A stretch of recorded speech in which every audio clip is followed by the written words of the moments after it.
سيئات أعمالنا من يهده الله فلا مضل له ومن يضلل فلا هادي له وأشهد أن لا إله إلا الله وحده لا شريك له وأشهد أن محمدا عبده ورسوله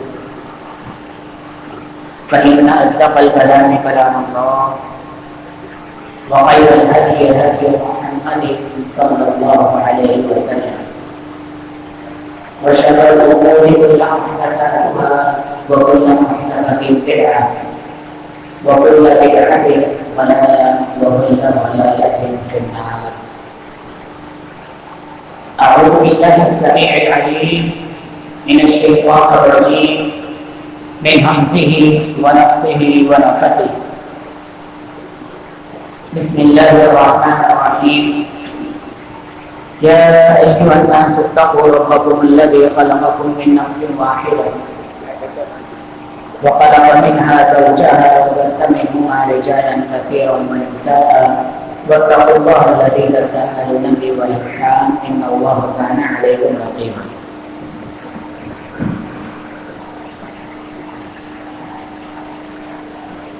يا أيها الذين آمنوا اتقوا الله حق تقاته ولا تموتن إلا وأنتم مسلمون.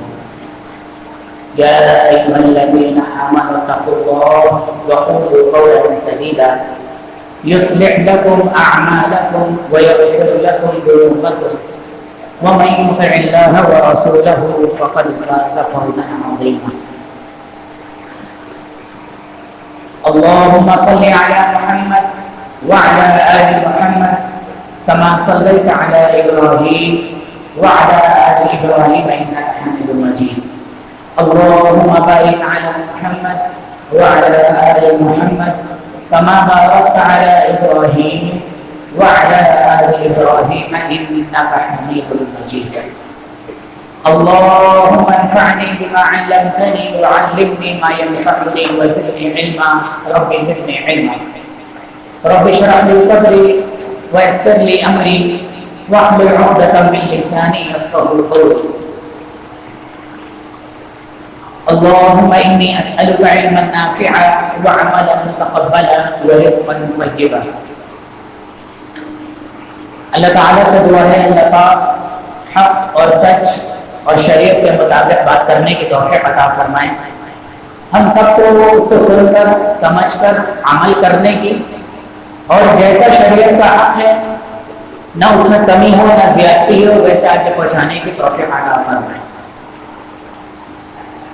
ہر قسم کی بڑائی کبریائی تعریفات تقدیسات تمجیدات تحمیلات تکریمات بڑائی کے اور کبریائی کے کلمات اس اکیلے تبارک و تعالی کے لیے ہیں جس نے مجھے اور آپ کو اس زمین میں نہ صرف پیدا کیا بلکہ ہماری ضرورت کی ایک ایک چیز کو بھی پیدا کیا اور ساتھ ہی اس چیز کو ہم تک پہنچانے کا ذریعہ اور وسیلہ بھی بنایا.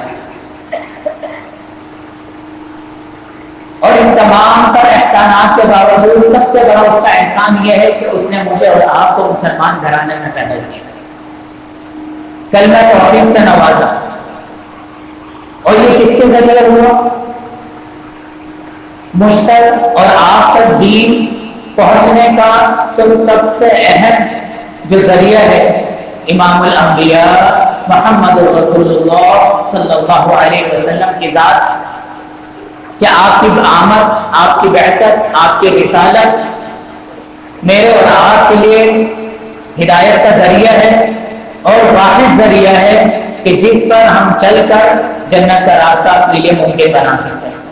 کروڑوں اربوں درود و سلام ہو سرکار دو جہاں تاجدار مدینہ آمنہ کے لال شافع جگہ محمد رسول اللہ صلی اللہ علیہ وسلم کی ذات اقدس پر آپ کی روح اقدس پر آپ کے جسم اطہر پر.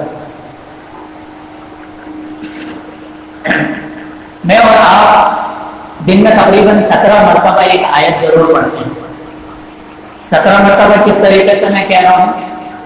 صرف فرض نمازوں کی اگر ہم کاؤنٹنگ کریں صرف فرض نمازوں کی تو دن بھر میں 17 رکعتیں ہوتی ہیں. فجر کی 2، ظہر کی 4، عصر کی 4، 10 یہ ہو گئی، مغرب کی 3، 13، اور پھر عشاء کی 4۔ یہ 17 رکعتیں ایک آیت کے بنا ہو ہی نہیں سکتی، اور وہ کون سی آیت ہے؟ سورۃ فاتحہ کی آیت ہے، الحمدللہ رب العالمین۔ خود اپنے دل پر ہاتھ رکھ کے بتائیں کہ کتنے لوگ اس کا ترجمہ جانتے ہیں؟ ترجمہ جانتے ہیں تو مفہوم سمجھتے کتنے لوگ ہیں؟ اگر مفہوم بھی سمجھتے ہیں تو عمل کتنا پیدا ہوتا ہے؟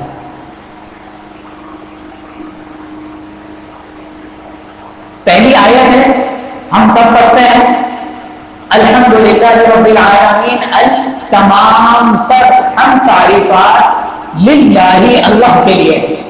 اس کا بھی ایک بہت بڑا مفہوم ہے، اسی پر پورا جملہ ختم ہو سکتا ہے کہ اگر ہم صرف الحمدللہ پر بات کریں۔ رب العالمین جو رب ہے، پالنے والا ہے، العالمین تمام جہان، عالمین بھی یہاں پر عالم کی جمع ہے۔ انسانوں کا الگ جہان ہے، جنوں کا الگ ہے، چرند پرند کا الگ ہے، پہاڑوں کا الگ ہے، آسمانی مخلوقات کا الگ ہے، سمندر کے اندر جتنی مخلوقات ہیں ان تمام کا جہان الگ ہے۔ ان تمام کا جہانوں کو پالنے والی کون سی ذات ہے؟ رب العالمین، صرف ایک ہی ذات۔ اور اس رب کے ترجمے کی طرف آئیے، اور یہ ترجمہ یا مفہوم یا تشریح یا تفسیر یہ میری اپنی زبانی نہیں ہوگی، کسی بھی عالم کی آپ تفسیر اٹھا کے دیکھیں گے آپ کو یہ بات ملے گی کہ رب کا معنی میں اور آپ کیا پڑھتے ہیں؟ پالنے والا، جو پالنے والا ہے، صرف پالنے والا نہیں۔ پالنے والے کی صرف کیا ہے؟ اللہ رب العالمین ایسا پالنے والا ہے جو تخلیق کرتا ہے، کسی بھی چیز کو پیدا کرتا ہے، اس کی وقت اور عمر کے اعتبار سے اس کی ضروریات کو پورا کرتا ہے، آہستہ آہستہ اس کو پروان چڑھاتا ہے۔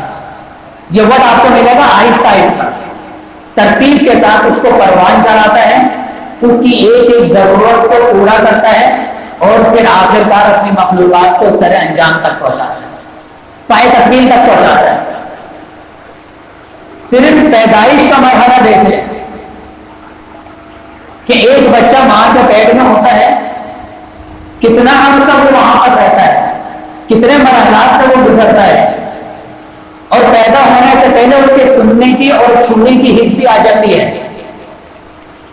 پھر وہ ایک عرصہ وہاں رہنے کے بعد پھر اس کی زچگی کا معاملہ ہوتا ہے، پھر وہ پیدائش ہوتی ہے، پھر اس کے ساتھ کتنے مراحل ہیں، پھر وہ بڑا ہوتا ہے، لڑکپن ہے، پھر جوانی ہے، پھر بڑھاپا ہے، پھر اس کا اختتام ہے، اور اختتام کے اتنے مراحل ہیں۔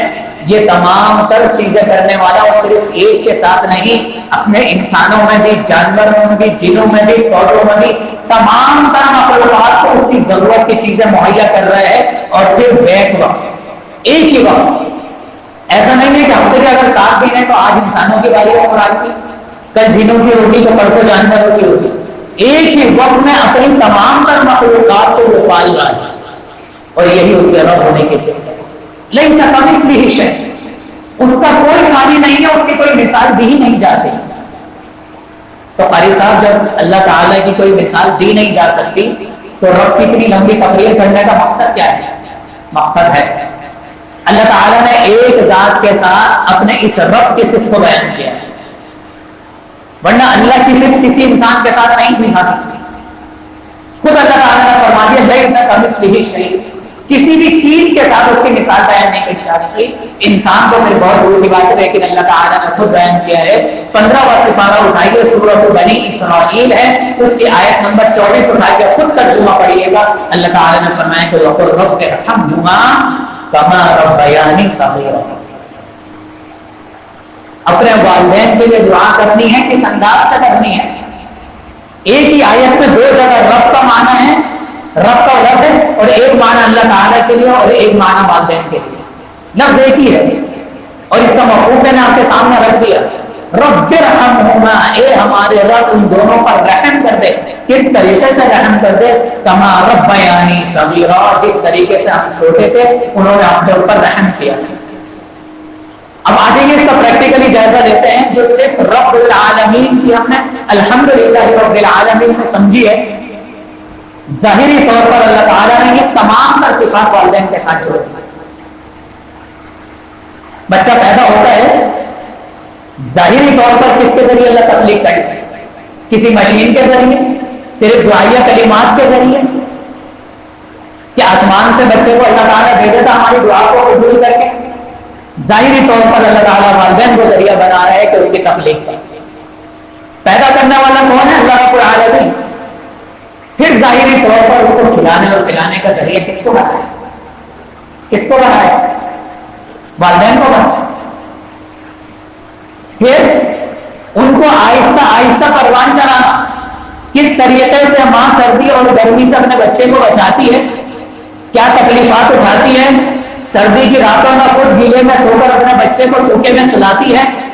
جتنی تکالیف اس کو صرف زچگی میں ہوتی ہیں اس کا میں اور آپ اندازہ لگا ہی نہیں سکتے. یہاں تک کہ کوئی کماری عورت بھی نہیں لگا سکتی جب تک کہ کوئی عورت اس مرحلے سے گزر نہ جائے، وہ اس تکلیف کا اندازہ نہیں لگا سکتی.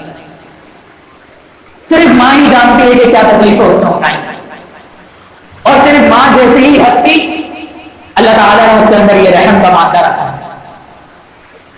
پھر بڑا ہوتا ہے بچہ، لڑکپن آتا ہے، کس طریقے سے کن چیزوں سے لڑ کر، کتنے لوگوں کی معاملات کو جھیل کر، کتنے لوگوں کی طعن و تشیع اور گالیوں کو سن کر والد ایک پیسے کما کر لاتا ہے. اور مجھے اور آپ کو ہمیں یاد بھی نہیں ہے کہ ہمیں بچپن میں والد نے کس قدر پیسے کما کر رہا ہے اور ہماری خواہشوں کو پورا کر. ضرورت ہے تو بہت دور کی بات ہے، ضرورت ہے بہت دور کی بات ہے. خواہشات تک کو پورا کیا اور پھر بتایا نہیں کہ آج میں 2 بندوں سے لڑ کر آیا تھا دکان پر، تو چٹکے لوگ آ گئے تو میں نے اس طرح ڈیلنگ کری.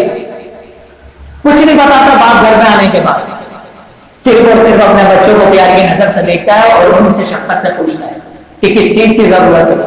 آج کل کے بچوں کا یہ حال ہے کہ ماں باپ کو پوچھنے کی بھی ضرورت نہیں پڑی.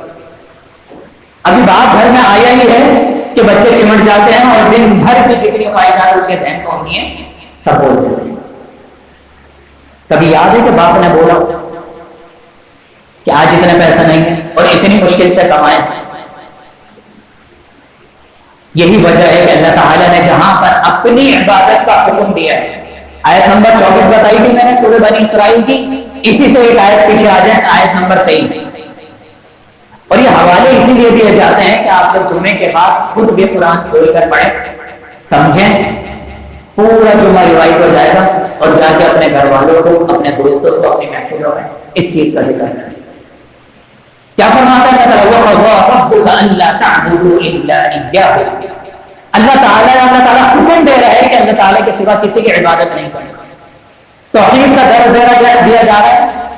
خود ایک یہ اتنا لمبا ٹاپک ہے کہ پوری رات اس کے اوپر ہم بحث کر سکتے ہیں اور مفہوم اس کا بیان کر سکتے ہیں. رات ختم ہو جائے گی، بات ختم نہیں ہوگی کہ صرف اللہ تعالیٰ کی عبادت کریں. ساتھ ہی کیا فرمایا تو وہ بھی احسان، اپنے والدین کے ساتھ احسان کرو، اچھا سلوک کرو. کس انداز میں کرو؟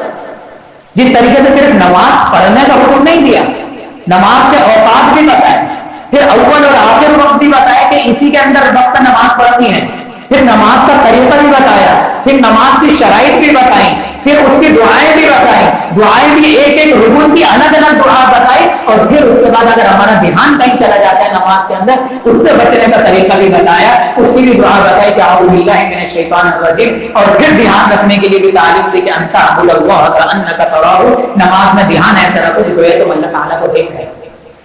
اللہ تعالیٰ کوئی حکم دیتا ہے تو صرف حکم دے کر خاموش نہیں آتا. وہ بھی والدین احسان، ہم کے اوپر احسان کرو. اللہ کس طریقے سے احسان کرے؟ کچھ تو بتا دے، کچھ تو سمجھا دے کہ اپنی عقل کے مطابق احسان کرے. اما یبلغن عندک الکبر احدهما او کلاہما، وہ دونوں جب اپنی عمر کو پہنچ جائیں، بڑھاپے میں پہنچ جائیں، وہ دونوں یا ان دونوں میں سے کوئی ایک. ماں باپ جوانی میں کوئی تقاضا ہی نہیں کرتے. باپ کے کندھے جب تک جوان ہوتے ہیں وہ اپنے بچوں سے نہیں کہتا کہ کما کر لاؤ، یا اپنی ہماری خواہش اپنی یہ سائیکل خود خرید لو، اپنے لیے اسکول کی کتابیں خود خریدو، کبھی نہیں کہتے. جبکہ احسان کرنا اس وقت بھی فرض ہے، اس وقت بھی کوئی ایسا نہیں ہے کہ نافرمانیاں کرنی،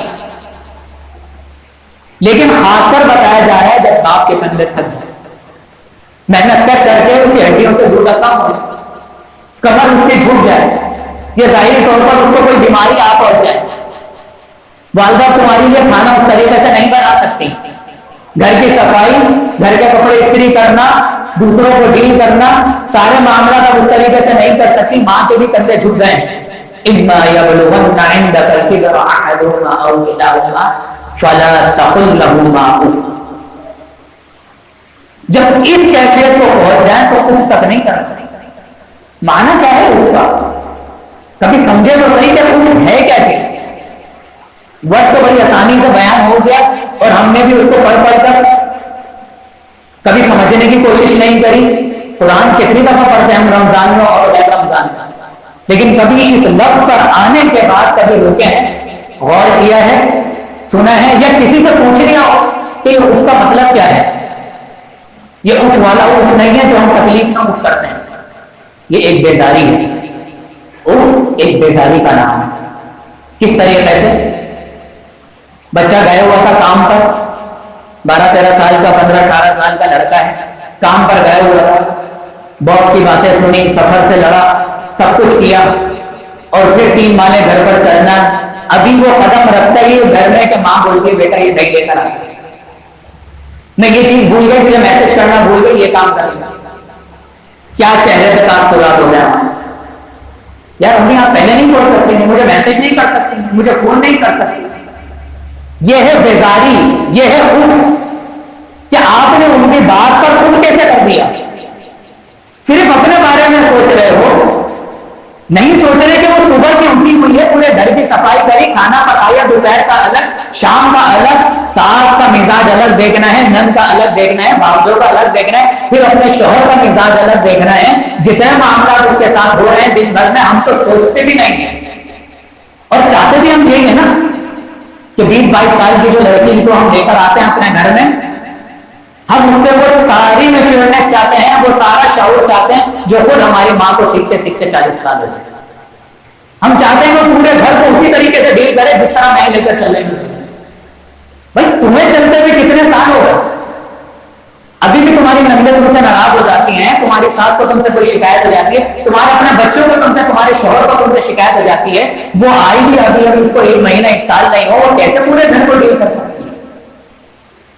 بیٹی کی طرح صرف بولنے سے کچھ نہیں ہوتا, بیٹی بنا کر رکھنا ہوتا ہے. پھر وہ عورت سب کو ڈیل کرتے ہوئے اور اگر اس سے کوئی بھول چوک ہو گئی ہے تو شوہر کی تو بات ہی نہیں ہو رہی, یہاں پر بیٹے کی بات ہو رہی ہے جس کو کچھ تک نہیں کرنا. اور ہم کس طریقے سے ماں سے بات کرتے ہیں. پہلے نہیں بول سکتی تھی میرے کپڑے استری ہے نہیں ہے, میں نے جانا ہے, کھانے میں نقص نکالنا, شوہر کو اجازت نہیں ہے کہ وہ بیوی کے کھانوں میں نقص نکالے, تو بیٹا ہوگا ماں کے کھانوں میں نقص نکالنا. اس تک نہیں کرنا. ولا تنہرہما, پہلی تو بات یہ حکم دے دیا کہ اس نہیں کرنا, تو بات ہی وہیں ختم ہو جائے گی. جی اچھا میں ابھی ابھی کر لیتا ہوں. لیکن اگر اٹھ کر بھی دیا, اٹھ کر بھی دیا, ولا تنہرہما, ان کو جھڑکنا نہیں.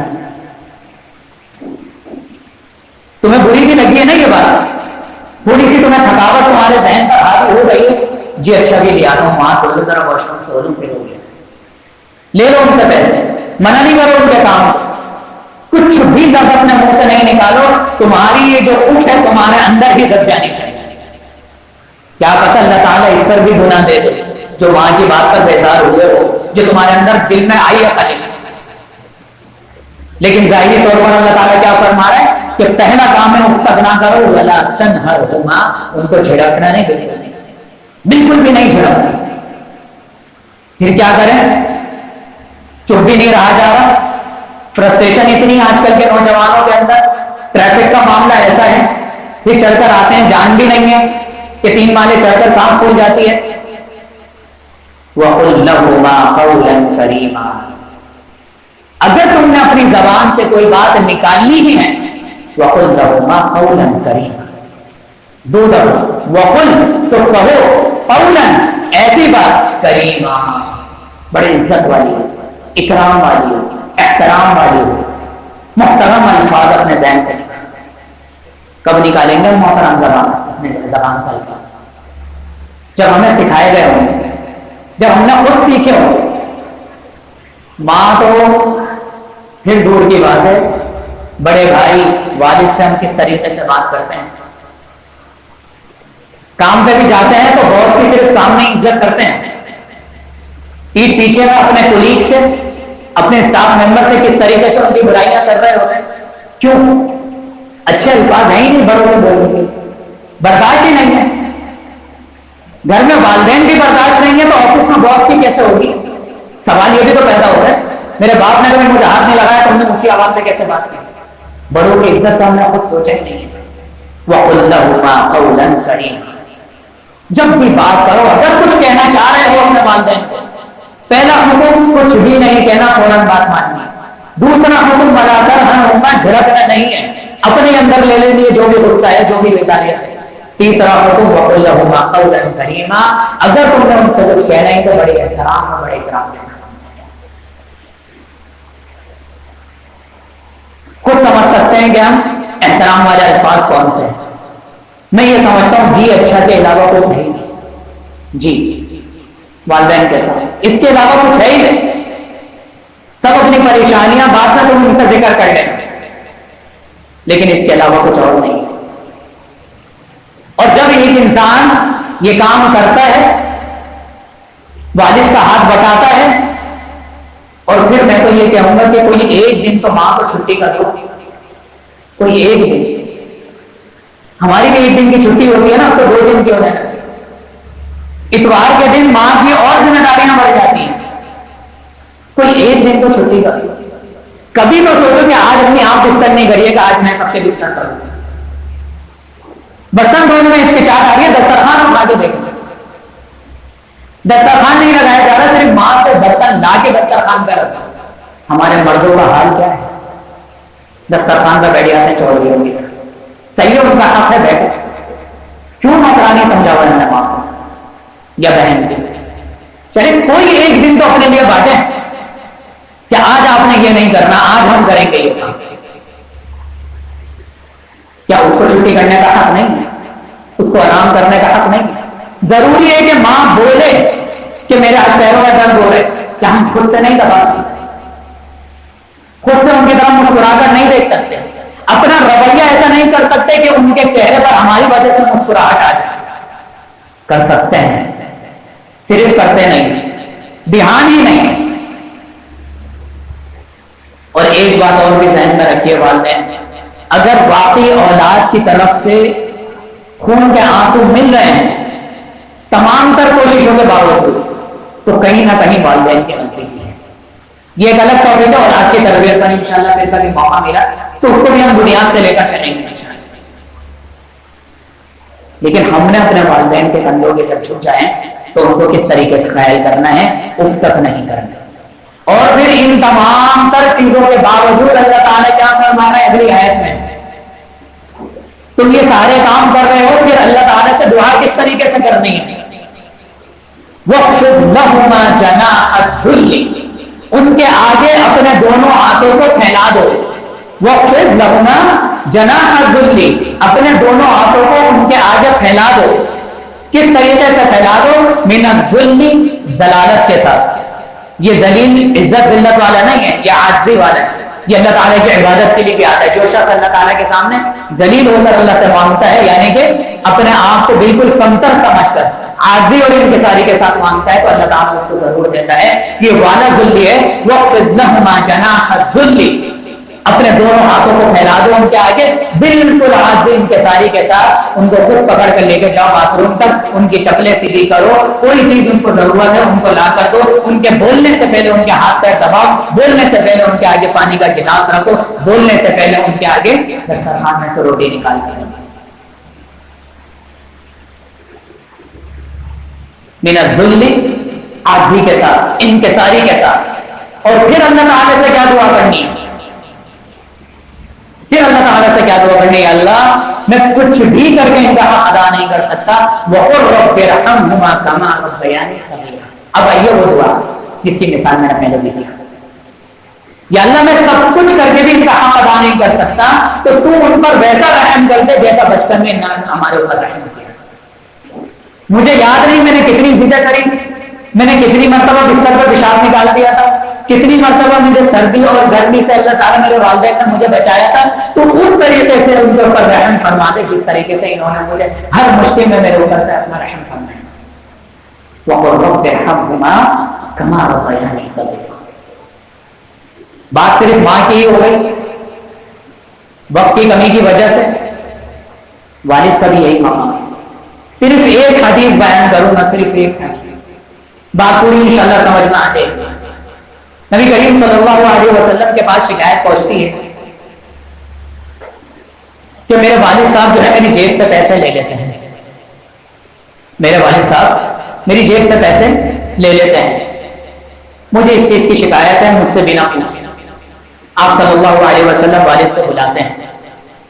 احادیث مختلف انداز میں ہے، کہیں پر حدیث یہ ملتی ہے کہ بیٹا شکایت لے کر آیا، کبھی یہ حدیث ملتی ہے کہ باپ شکایت لے کر آیا کہ بچہ خرچہ نہیں دیتا اور میں اس کے جیب سے نکال لیتا ہوں.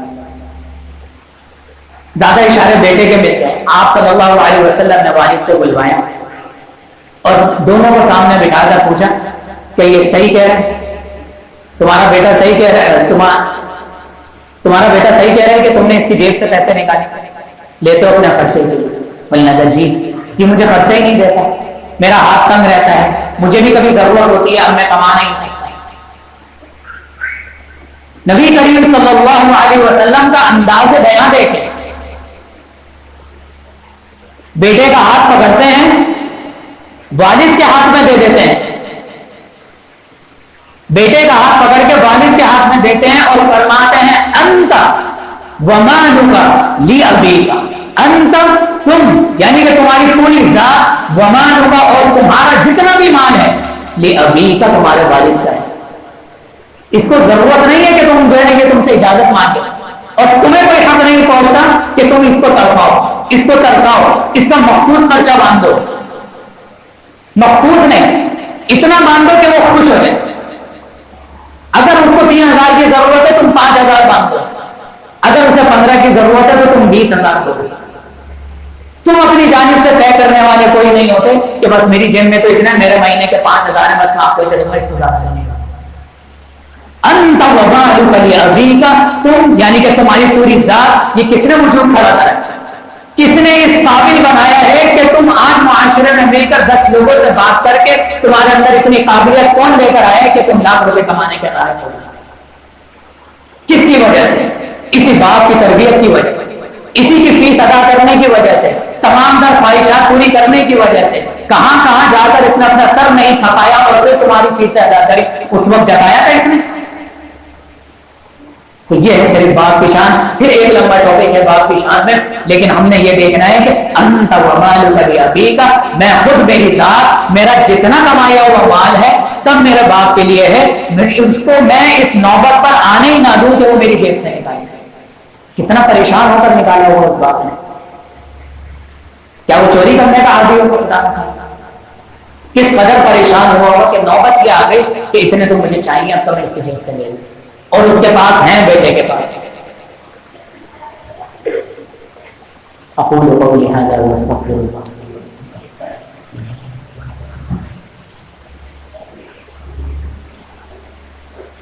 نحمده ونصلي على رسوله الكريم اما بعد. اللهم صل على محمد وعلى آل محمد كما صليت على إبراهيم وعلى آل إبراهيم إنك حميد مجيد. اللهم بارك على محمد وعلى آل محمد كما باركت على إبراهيم وعلى آل إبراهيم إنك حميد مجيد. خلاصہ کلام کو ایک چیز کے اندر سمیٹ کر بیان کرنے کی کوشش کرتا ہوں تاکہ وقت پر نماز کھڑی ہو جائے.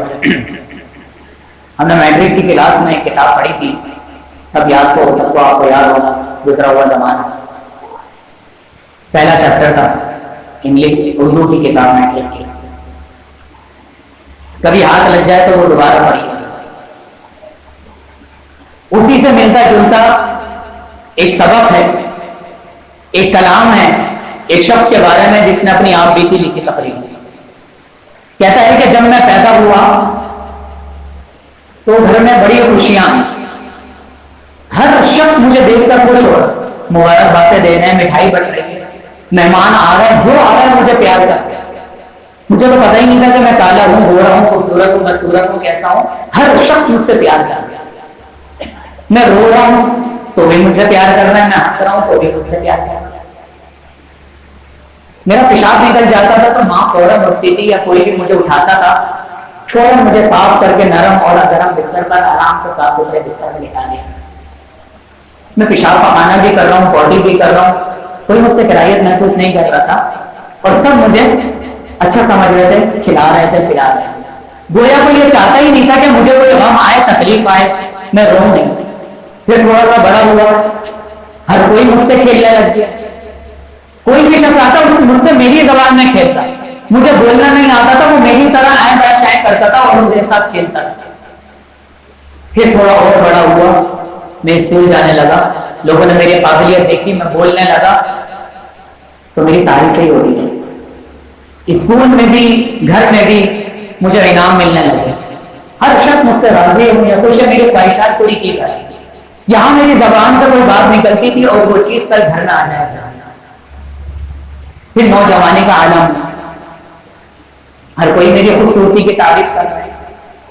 پھر میں جب جوانی کو پہنچا تو خود مجھ سے پوچھا جا رہا ہے بیٹا تمہیں کیسی لڑکی چاہیے. گویا ہر کوئی یہ چاہتا ہے کہ میری جو بھی دلی خواہش بھی ہے وہ بھی اسی طریقے سے پوری ہو جائے جیسی میں چاہتا ہوں.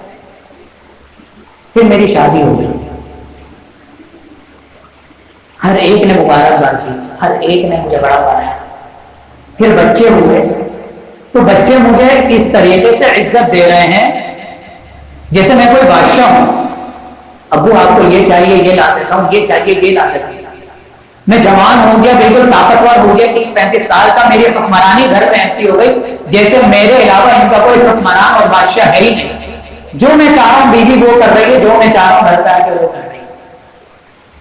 پھر آہستہ آہستہ میرا ہڈیوں سے گودا ہونا کم ہو گیا، میں کمزور ہو گیا اور پھر کسی بیماری نے مجھے آ کر دے دیا. بچے گئے مجھے لے کر، اسپتال بھی لے کر گئے، علاج بھی کروایا، لیکن بیماری نے جان نہیں چھوڑی. مزید کمزور ہوتا چلا گیا، کمزور ہو گیا، کمزور ہو گیا، اتنا کمزور ہو گیا کہ چلنے پھرنے سے قاصر ہو گیا. دوبارہ میں بستر پر آئی، لیٹ گئے. ہم نے دیکھ رہا ہوں کہ کوئی مجھ سے بات ہی نہیں کر رہا. کسی کے پاس اتنا وقت ہی نہیں ہے کہ مجھے کوئی بات کرے، مجھے ہنسائے. میرا ہنسنے کا دل چاہ رہا ہے، میرا رونے کا دل چاہ رہا ہے، مجھے اپنی دل کی کیفیت بتانے کا دل چاہ رہا ہے کسی سے. ایسا لگتا ہے جیسے میں گھر کا کوئی بیکار سا حصہ ہو گیا. کسی کے پاس وقت نہیں ہے مجھ سے بات کرنے. پھر ایک وقت ایسا آیا کہ بستر پر میرا پیشاب نکل گیا. کسی نے مجھے صاف نہیں کیا. ہر کسی کو میرے پاس سے بدبو آنے لگی جسے میں گھر کا بالکل بیکار ترین حصہ ہوں. اور میں بولتا رہا کہ مجھے صاف کر دو، لیکن کوئی خوشی سے مجھے صاف ہی نہیں کر رہا. بچپن میں ہر کوئی مجھے صاف کر دیا کرتا تھا، میرے خون کے آنسو کوئی دیکھ ہی نہیں رہا. پھر آخرکار میں نے دل سے یہ بددعا نکلی کہ یا اللہ اب مجھے تو اٹھا لے، اب مجھے تو اٹھا لے. اب اس دنیا میں میری کوئی ضرورت نہیں ہے. یہ صرف میری غلط فہمی تھی پیدائش سے لے کے جوانی تک کہ مجھے ایسا لگ رہا تھا میں ہی سب کا بادشاہ ہوں، میں ہی حکمران ہوں، میں سب کو پسند ہوں. لیکن میں کسی کو پسند نہیں ہوں. کوئی میری طرف بات نہیں کرتا، میری طرف آنکھ اٹھا کر نہیں دیکھتا اور اسی اسلاموں سے انتقال ہوتا. تو بڑھاپا دوبارہ بچپنے کی طرح آتا ہے اور ہم سب پر آنا ہے. ہم اس وقت جوانی میں اپنے والدین کے ساتھ کس قدر رویہ اختیار کرتے ہیں. ہمت ہے ہمارے اندر اپنے والد کا پیشاب کو حساب کرنے کی؟ ہونی چاہیے. اللہ تعالیٰ کو وقت نہ لائے لیکن آتا ہے. 50% لوگوں پر ایسا وقت آ جاتا ہے اور ہمارے اندر ہمت ہونی چاہیے. انسان جب پروفیشنلی ڈاکٹر اختیار کرتا ہے، نرس بنتا ہے، وارڈ بوائے بنتا ہے، تب بھی تو مریضوں کی پیشاب پٹیاں صاف کرتا ہے نا پیسوں کے ساتھ. تو کیوں ہم نیکیوں کے خاطر اس کام کو اتنی کراہیت سے سمجھتے ہیں؟ کیوں اپنے والدین کی چپلیں سیدھی نہیں کرتے؟ کیوں اپنے والدین کو خود بڑھ کر ان کے کام نہیں کرتے؟ میں نے اور آپ نے اپنے گریبانوں میں جھانکنا ہے اور کم سے کم انہیں ان کے آنسو نہیں ہونا. اللہ تعالیٰ سے دعا، اللہ تعالیٰ والدین کی قدر کرنے کی توفیق عطا فرما دے. اللهم احسن عاقبتنا في الامور كلها واجرنا من خزي الدنيا وعذاب الاخره. اللهم انا نجعلك في نحورهم ونعوذ بك من شرورهم. اللهم استر عوراتنا وامن روعاتنا. اللهم اعز الاسلام والمسلمين واذل الشرك والمشركين ودمر اعداء الدين. اللهم انصر المجاهدين. اللهم انصر الاسلام والمسلمين. اللهم انصر المجاهدين في كل مكان. دعا کی درخواست ہے ہمارے ضلع مسئول مہدی بھائی، شاید آپ سب نے نام سنا ہوگا، ان کا بھی پچھلے دنوں ایکسیڈنٹ ہو گیا. ٹرین سے اتر رہے تھے، پاؤں پھسل گیا، گھٹنے کی کٹوری ہل گئی اور اس میں فریکچر آ گیا. بڑا سہارا ہوتا ہے جب اپنی ٹانگیں ساتھ ہوتی ہیں تو انسان کو اپنے اوپر ذرا اعتماد ہوتا ہے میں یہ کام کر سکتا ہوں یا نہیں. اور جب ٹانگیں ساتھ چھوڑ جائے تو انسان بہت ساری چیزوں کا محتاج ہو جاتا ہے. اللہ تعالیٰ سے دعا ہے اللہ تعالیٰ میں پہلے کی طرح کریں، پہلے سے بھی اچھا کر دے، ان کی بیماری کو دور کروا دے، گھٹنوں کو شاندار فرما دے. جتنے مریض ہیں اللہ تعالیٰ ان تمام کو اپنی رحمت میں شفا کامل عاجلہ عطا فرما دے. ہم سب کو نماز کا 5 وقت کا خاص کر فجر کی نماز کا پابند بنا دے. والدین کی قدر کرنے والا بنا دے. والدین کو اولاد کی دین کے اعتبار سے صحیح تربیت کرنے والا بنا دے. ربنا تقبل منا انك انت السميع العليم وتب علينا انك انت التواب الرحيم. وصلى الله تعالى على خير خلقه محمد واله واصحابه اجمعين برحمتك يا ارحم الراحمين.